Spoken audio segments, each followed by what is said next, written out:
29 impact evaluations that we read, that we looked for the fixed data on. And we found that almost half of the type of groups, and like I said, the groups involved, MFIs, SHGs, and so on, almost half of the groups were female only. And these were interventions directed only at women. So this is actually quite heartening. We are quite heartened to see that, that on the intervention side, women are being viewed as important participants in the development process. We can discuss later, and I think that would be an interesting point to discuss, if women participants are the de facto participants or are they the de jure participants. We can have a discussion around that. But the good part is that anyway, in social policy, women indeed are receiving much attention. And women are being seen as important vehicles for change. But what do we see on the outcome part? So what we did was, like I said, every study we mapped it to all the possible outcomes that they have looked at.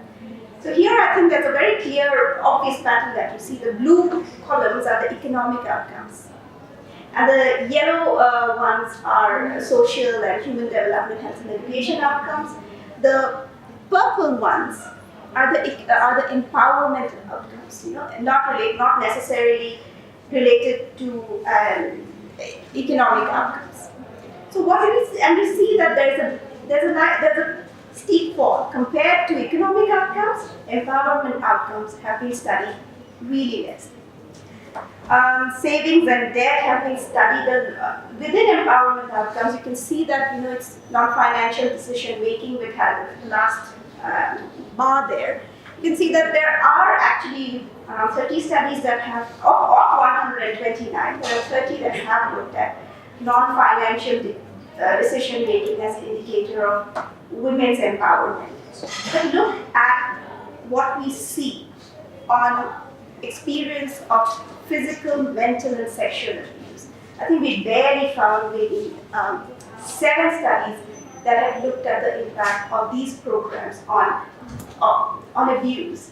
And yet, as we saw from our previous discussion from the Mind Club, what is the single most important challenge that you also felt was important for our empowerment, for women's empowerment? Safety. And yet, their impact evaluations have been quite silent on this particular aspect. These are issues that we face every day, and one would expect that policies do try to address these. So the overwhelming focus has been on economic outcomes, no doubt. But even in economic outcomes, women are missing. It's not that straightforward. We talked about how economic growth was important, and that's actually true. I really like the way, Beryl, you said that this is really the neoclassical version of looking at every program. It's the whole trickle down, the idea of the theory of trickle down. But women are missing, even if you look at the economic outcomes, which have been fairly studied. So there are 68 studies that we could identify, which were interventions aimed entirely at women. These were interventions meant for women. 62 were meant entirely for women, and 6 were meant to look at interventions that were meant for both men and women. Of these 68, only 6 examined changes to women's economic empowerment. Most of the outcomes have been studied at the household level, aggregated at the household level, with little or no impact, no heterogeneity being assessed. There's absolutely no understanding of how women benefit from these programs. It's disappointing that even for interventions aimed at women, they do not appear in the outcome. We need to know if these programs that are meant for women stick to women or not, or are they being allocated? And if they have been allocated, then we need to reallocate it, then we need to know how much is reallocated. We didn't stop at that. We knew that the challenges of the limitations, perhaps, of an evidence gap map or something that beyond its scope is to really review what do the findings say. So we looked into the current set of systematic reviews that are out there to understand how they have addressed women's empowerment. And there are actually some very good studies. I can quote Brody, Fessens, that have found that there are indeed important gains in women's empowerment, but mostly related to economic decision making. But these need updating. I think the most recent the paper by Brody was 2016, and it uses data until 2013. So there's a lot of updation that requires. We try to assess if the observed impacts or non-impacts are correlated to social and gender norms. Again, something that came up from the word cloud discussion, that we don't know what is going on social norms, on gender norms.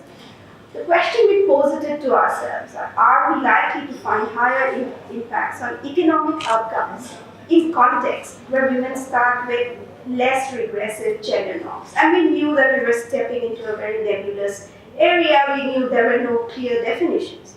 So the least that we tried to do was we assessed baseline participation of women in economic activities, or we looked at these papers to see if they reported any women's empowerment outcomes at baseline. But we were kind of, disappointed, very disappointed to find that impact evaluations have not tried to understand impacts or explain impacts or non-impacts to the gender norm. There have been mechanisms of impact, but they too have been very gender neutral. The mechanisms that have been studied are more on labor force participation, on diversification of income by households, but not so much about how do gender and social norms act as barriers or facilitators of program implementation and as well as program outcomes. So this means that while women are being viewed as a means of social change, and you can see their importance in the intervention side, they're being left out from being viewed as end users of a social program. In summary, this slide I'm just trying to summarize what we need for better evaluations to understand gender impacts. Well, empowerment is multidimensional and can be measured differently. There are a number of tools out there to measure different aspects of empowerment: economic, social, psychosocial. The problem is with so many tools, as a researcher, we don't know what are the tools that are reliable. The reliability of empowerment data, and particularly the secondary source of data, are threatened by social desirability bias. How do you know if the set of questions you are asking to a respondent are just the responses they would get, that they're giving to you just because they know that this is what you expect to answer? There are other related questions. Particularly when it comes to collecting empowerment data, what is the ethical way to measure empowerment outcomes? Particularly when you are in a situation that you are aware that such questions could jeopardize the respondent as well as the interviewer. Another critical aspect is sensitization of enumerators.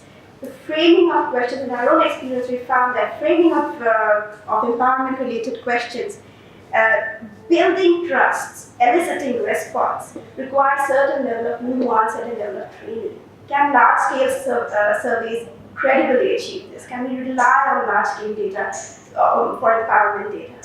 These are questions we are grappling with, but there are some solutions outside, and I'm very happy that my esteemed panelists will be able to shed light on exactly what is being done to measure empowerment better.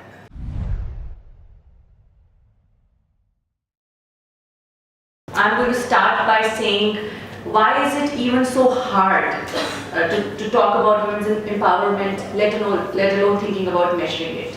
And why is it important that we get this right as soon as possible? So that's sort of the theme of my presentation today. So what I'm going to do is that I'm going to sort of structure this whole thing into, if I were to structure it in two broad parts. So the first is that what do we lose out on by not thinking about women's empowerment in a very sort of a precise and specific way? It's not just about impact evaluations. Impact evaluations are in fact something that come in such a broad word, it's used so often, but we also saw today, like the exercise that we did, that the audience here actually has a very good and a nuanced understanding of what we mean by empowerment, but that is always not the case, especially when you're talking to policymakers, government officials or civil societies, that's not always the case. So the first point that I want to make is that your programs can go from being gender blind to being gender sensitive to being gender transformative.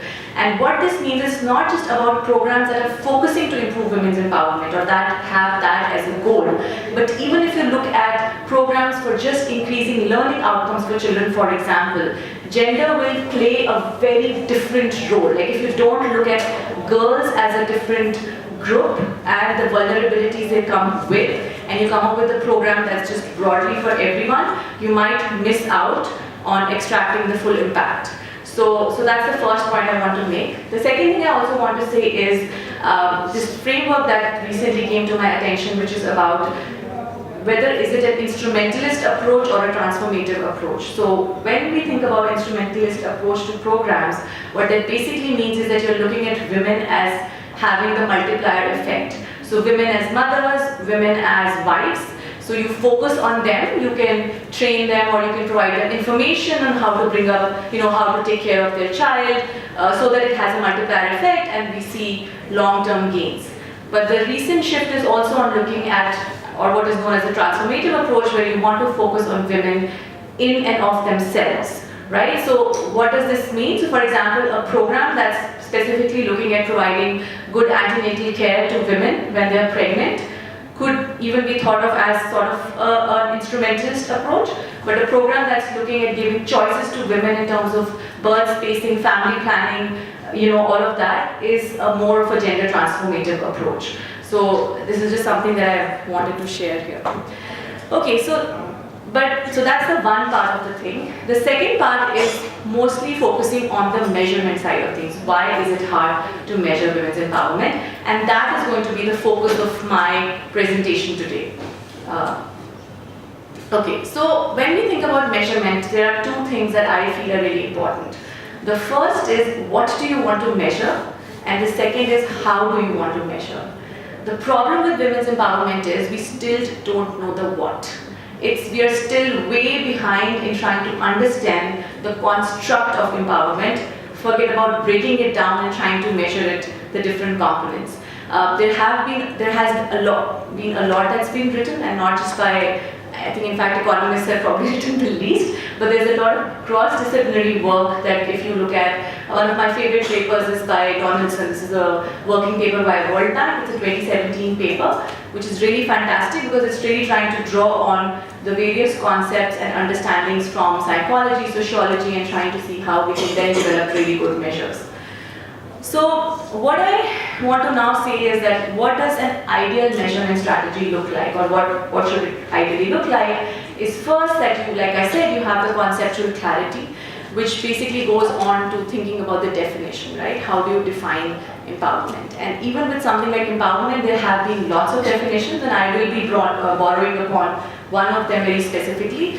But the most cited ones, or the ones that really pivoted the field in the right direction, is Amartya Sen's capability approach, and then followed by Naila Kabir's resource framework that she uses, which I will also be talking, resource agency framework, which I will also be talking about. So while we do have broad conceptual clarity, and sometimes, I mean, again, this Donaldson paper just talks about empowerment as being, do women have the choices to set goals and achieve them? Women and girls. So it's as simple as, can you set your goals, that what is it that you want to achieve, and then can you go about achieving it? But where it's still very sort of vague is if you start breaking this apart, there are multiple domains that come together, and it's really, really hard to then start thinking about each of them very, very clearly, and I'll talk a little bit more about as we go along. The second is that once you have the conceptual clarity, then you move towards getting it right in the field, or getting it right, in terms of measuring it very precisely, having valid and reliable measures, like Vidisha also talked about, So that's something again where we are, even with whatever we know from the definitions, our measurement is still really lagging behind from that perspective. And finally, why is all of this important is when you know both of this, when you're measuring well, then you should be able to do good impact evaluations, good randomized evaluations to then come up with what is working, what is not, improve the long-term outcomes, and sort of measure effectiveness and improve policy.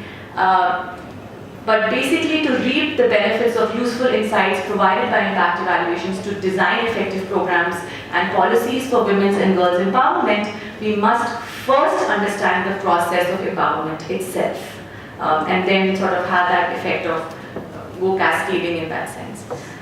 Okay. Now the next thing is I do want to sort of call out and very clearly talk about Kabir's framework of empowerment. Again, I'm sure most of you here are familiar with it, but I do want to sort of put it out here because it's quite, like my presentation is centered around that. So what she's basically saying is that empowerment is a very broad sort of construct where you have three main building blocks. So the first is the resources or the preconditions. So what do I have access to? And this, as you can imagine, it's very obvious, will really vary depending who your sort of respondent or who your focused beneficiary is.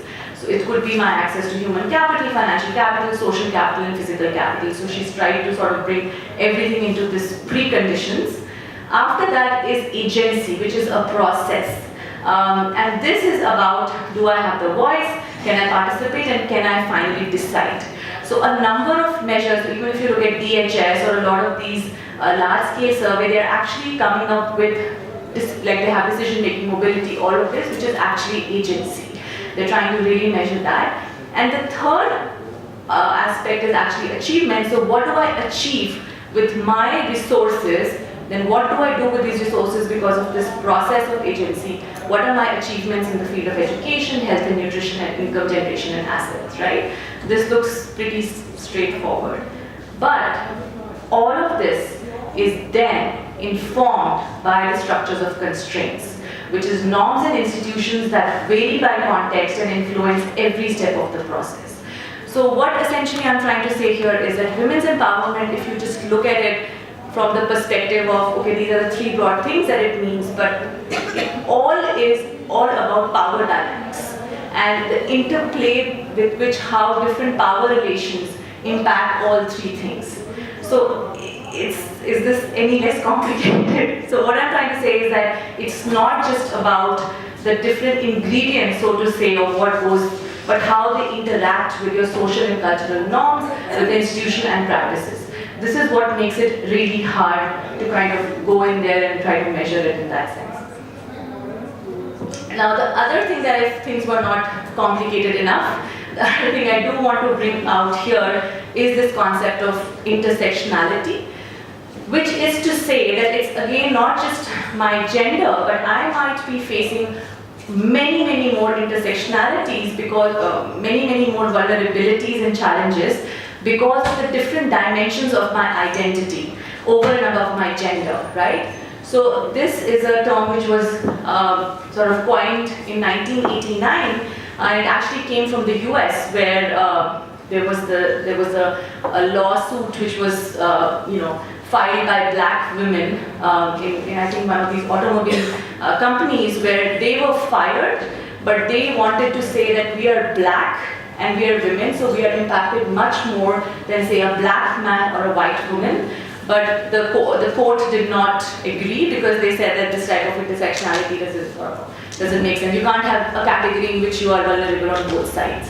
But this is really important, and even for us here, for example, caste is an extremely important thing to think about, where it's women who are of lower caste or Dalit caste have a very different, or you would need to think about a very different set of programs and policies for them versus women of higher caste, for example, right? So it becomes really important to see how all of these things interact with each other. And then cultural patterns of oppression are not only interrelated, but they are bound together and influenced by intersectional systems. So I guess what I'm trying to say is not just that I measure my caste and I measure my discretely and I try to come up with what that would look like and measure that, but the sum of it, the overlap, might be much more than the individual vulnerabilities that you are sort of facing. Now the other thing is that, this is all really complicated, but the other thing that makes it really hard for us, because there are many important other social constructs that we have managed to measure really well, for which there is a good amount of consensus. But when it comes to women empowerment, and especially if I'm not talking about agency, which is the decision making, which is a very often studied or often measured aspect, you see it in most all questionnaires that want to look at sort of women, is first that you can't really observe the decision making process. So if it's even about who makes decision in the households related to X, Y, Z, it's still, now my entire presentation is focusing on actually just measuring it. So suppose whatever construct you have, what happens when you go out in the field and try to measure it. So first is that you're not able to observe, so it's still based on someone's, what they are saying. And secondly, it's again about power dynamics, right? So what is the solution to that is that you need different modalities of data collection. So again, to give an example for this is, for example, you have this question, who makes the decision related to household purchases in, for example, buying vegetables or whatever, some such things, and then have different respondents, you alone or husband, whatever. When we get the answer that it is that she herself can make this decision, we take it as a sign of empowerment or that the person has high agency, this woman has. But actually, it might be a lot of burden for this person to be making these decisions. So the question should actually be, are you able to take the decisions you prefer to take?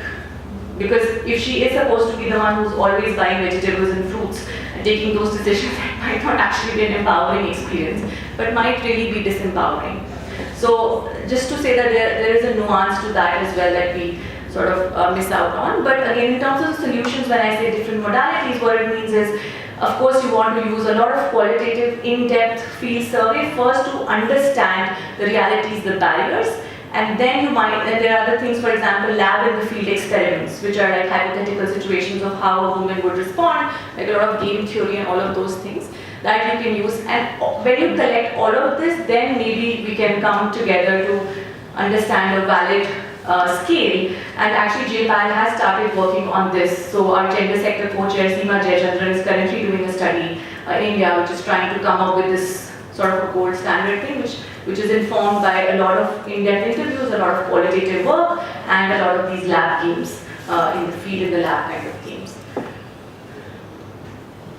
The next problem that happens is that there is so much, like I said, it is a lot about how does one say even look at household decision making, which is going to vary so much by context, right?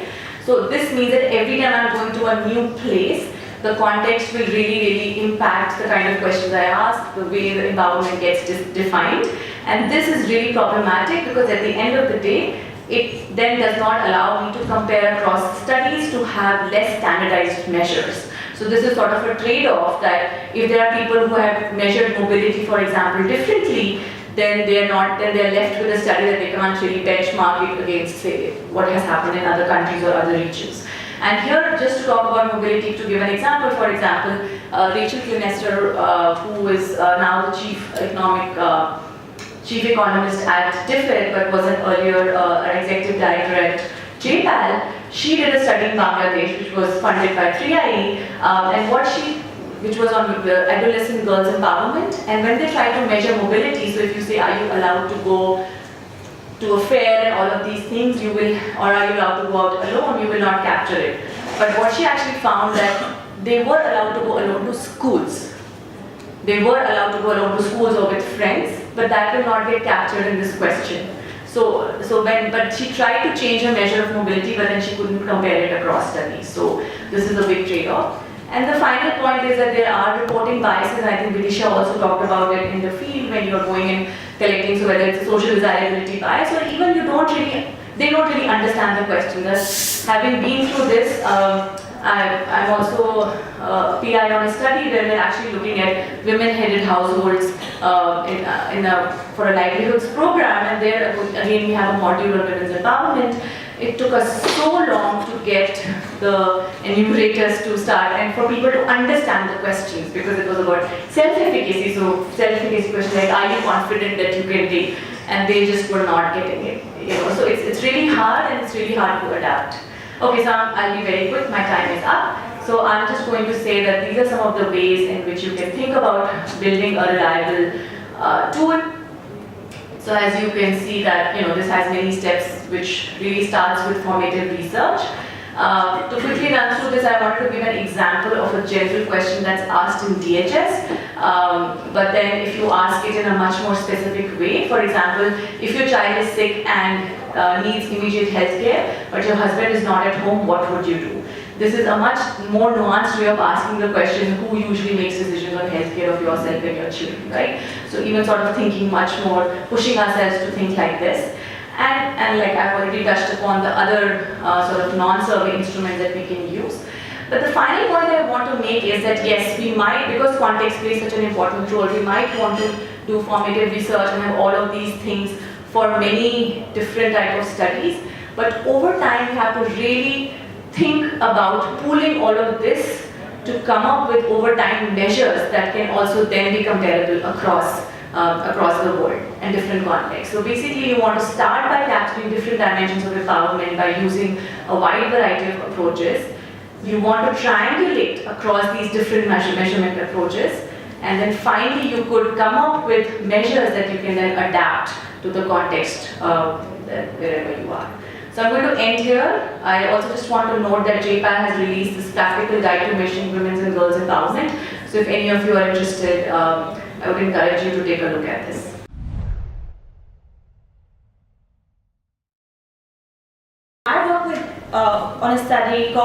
I work on a project called Emerge with the Center on Gender Equity and Health at UC San Diego. And essentially a lot of our work is around intersecting areas of around empowerment, be it violence, sexual and reproductive health rights. I work on adolescence in particular, and so on. Some of you are familiar with our work, but please look us up. I know Shagun sort of mentioned it already, but just to reinforce the point, and I'm not going to go into the theory, I will sort of dig in straight away into like the research science, like why should we have, like why does measuring gender equality and empowerment, that I'll call GEE during this presentation, like why does it matter? So a lot of the measurement sort of galvanization, I would say, happened after SDGs sort of came out, and it was sort of recognized that we have all these targets and indicators, but 80% of those indicators don't have any measures. So how are we going to track what is going on in the field? So that is one thing about quantity. Then was the critical question about quality, which is that the measures that do exist, there are a lot of questions around the validity of those measures, so that's often questioned. So to some extent, researchers like us are at fault because we often do studies around programs and interventions, but we don't highlight the measurement development work that happened when you chose those measures. So in a sense, I'm blaming myself here, but also not. And sometimes we don't even sort of give that enough space in the papers that we are writing. We have a section on the effect, but we don't have a really strong section on the methodology aspect of it. So that's one. Then we also find that there are a number of good measures out there, but for some reason or the other, and those reasons have a lot to do with how complicated those measures are, how long those measures take to implement, often don't get put into research studies or surveys that we're doing. So that's another challenge. Then a lot of people who work in programs often feel that there are some measures that are really useful for monitoring because you need very simple, short measures for monitoring. But for programs, you often need a lot more operational indicators. So there's also this tussle between sort of monitoring indicators and program indicators, and then researchers want sort of much more well fleshed out indicators. So there's a lot of tension going on. In many surveys, there are problematic measures, but often those have not been changed. And there are many repeated surveys that use certain measures, but don't really tell us what is the reliability, validity of those measures. So one example that I think Shagun talked about is like NFHS. I feel like we've done it 4 times now, and I feel like we need much more rigorous work on figuring out what's the reliability or validity of the measure. Of course, on the downside, you can't really change those measures as much, because if you do, then the comparability of that survey gets affected. So I'm just throwing questions out there, but those are the questions that we often think about. The thing is that we also need measurement because there is a cost of poor measurement. if you do have bad measures in your survey, what are you really getting out of doing all these programs? Your results are unclear, they could be misleading, you don't understand the actual relationships. So, I mean, that's really, I know this audience obviously agrees with me on all of these, and this is fairly obvious, but I still want to make this point because of the website that I'm publishing. Okay, so what is Emerge? Since 2016, we at UCSD have been working on a project called Emerge, which stands for Evidence-Based Measures of Empowerment for Research on Gender Equality. Sorry, I always struggle with long acronyms. But essentially, Emerge is about compiling, evaluating, and improving global gender equality and empowerment measures with a focus on India. So the project in India has focused on 4 main dimensions, which is identify, train, create, access. So identify meaning we've been engaged in a global landscape of all measures of gender equality globally out there, and also talking to sort of through scoping meetings, talking to gender experts both in India and outside, and identifying what are the dimensions and constructs of GEE we want to capture and which ones are we missing in the work that we have already. We've also been training scholars in India, mostly academic institutions, but increasingly also implementing organizations and sort of thinking through about the measurement science of GEE.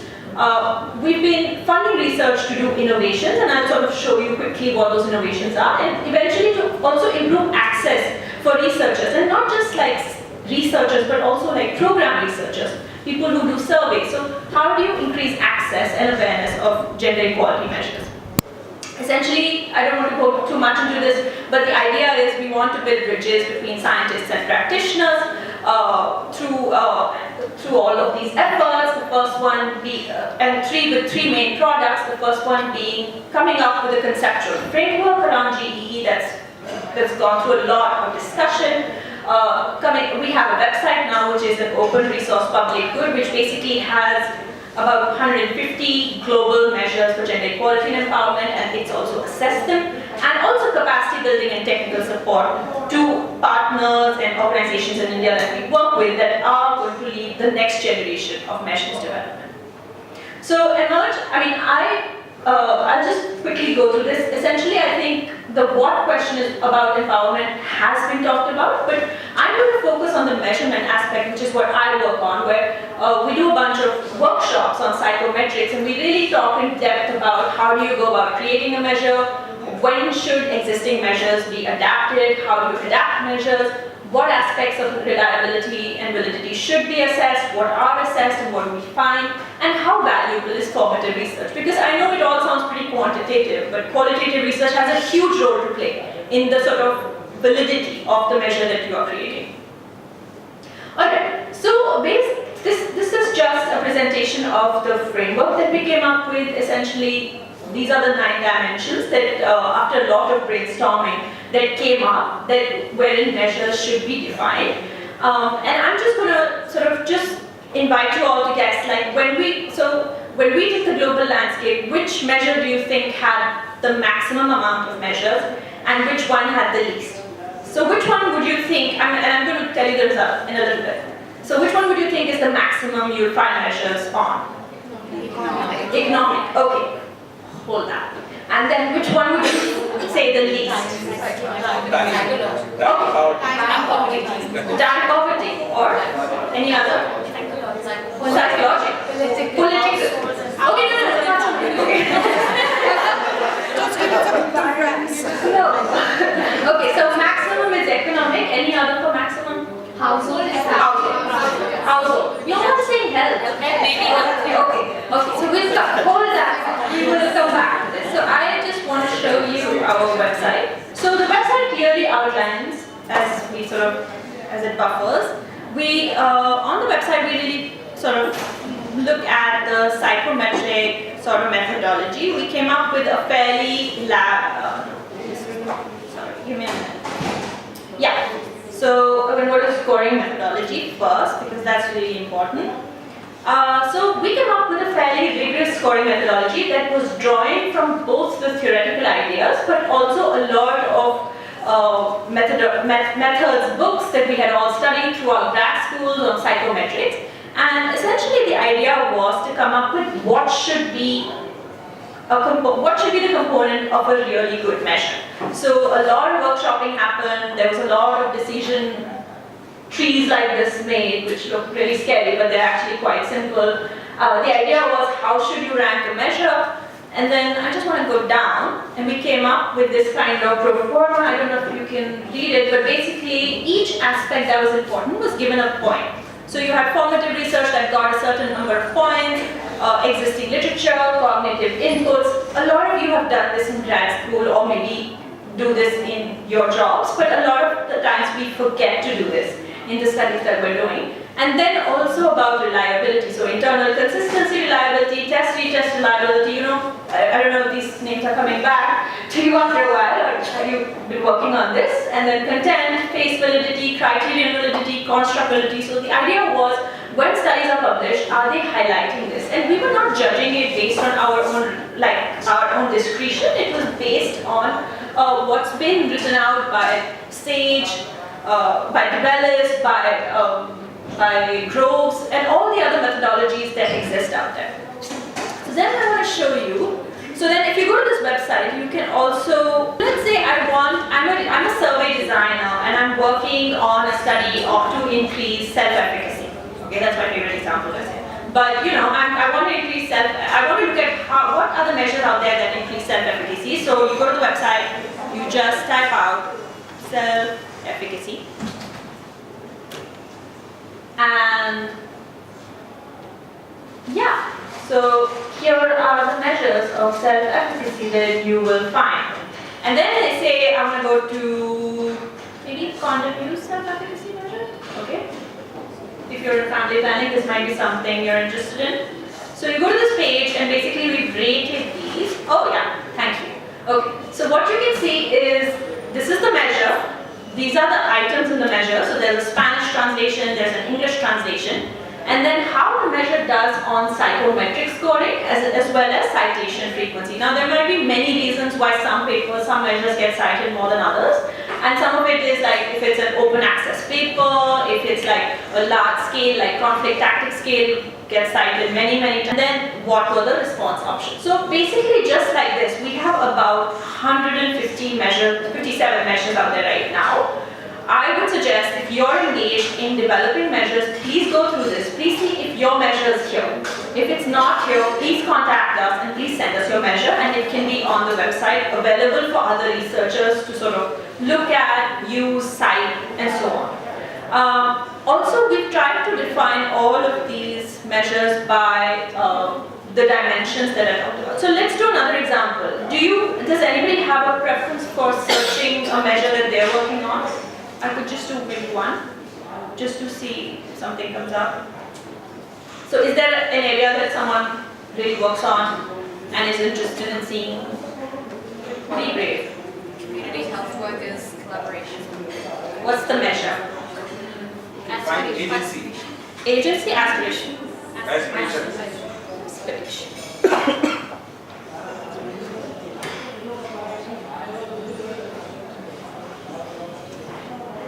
No, sorry. Self-efficacy. Self-efficacy we've done. No, but that was a quantum use as a generalized But that would be there in the self-efficacy planning. community participation. Livelihood. Livelihood.